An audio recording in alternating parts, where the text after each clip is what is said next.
वर्ष था 1931 और तारीख थी 14 दिसंबर। अमरोहा, उत्तर प्रदेश। वही अमरोहा जो कमाल अमरोही जैसे साहित्यकार के लिए जानी पहचानी जाती है और अपने अच्छे अमरूदों के लिए। लेकिन अमरोहा एक और चीज के लिए बहुत फेमस है। वह है 21वीं सदी के युवा दिलों में राज करने वाले रॉक स्टार जॉन एलिया के लिए। जॉन एलिया एक ऐसा शायर जो मरने के बाद बहुत उरूज पाया और उसके साहित्य ने पूरी दुनिया को चकित कर दिया। जॉन एलिया अपनी शायरी में बहुत हसास भी हैं और बहुत खुलकर बात करते हैं। कहते हैं कि शायरी करना अलग बात है, लेकिन आसान शायरी करना बहुत मुश्किल है। आसान शायरी में मुश्किल ये आती है कि हमें खुलकर बात करनी होती है और समाज खुलकर बात करने से डरता है।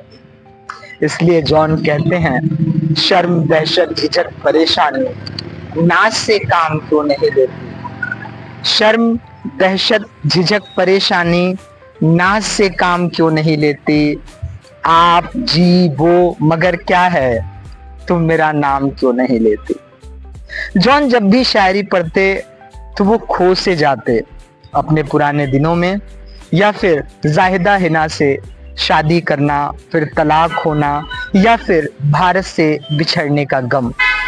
कई बार जब लोग उन्हें पाकिस्तान का कहते तो वो उनसे लड़ जाते कि मैं हिंदुस्तान में आया हूँ, हिंदुस्तान का हूँ, ऐसे जैसे लफ्जों का इस्तेमाल किया करते थे। जॉन कभी आसमानों में तकते तो कभी जमीन पर। कहते शायरी में यह शायर खून थूकता था।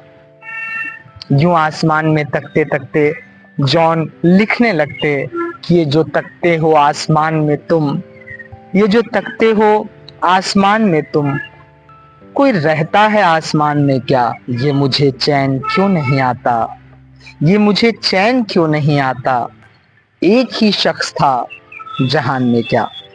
आज बात जॉन की इसलिए भी कर रहा हूं कि आज मेरी अहलिया निदा रहबर का भी जन्मदिन है और ये मेरे लिए सौभाग्य की बात है कि जिस शायर को मैं बेइंतहा पसंद करता हूं उसके जन्मदिन पर मेरी अहलिया का भी जन्मदिन है।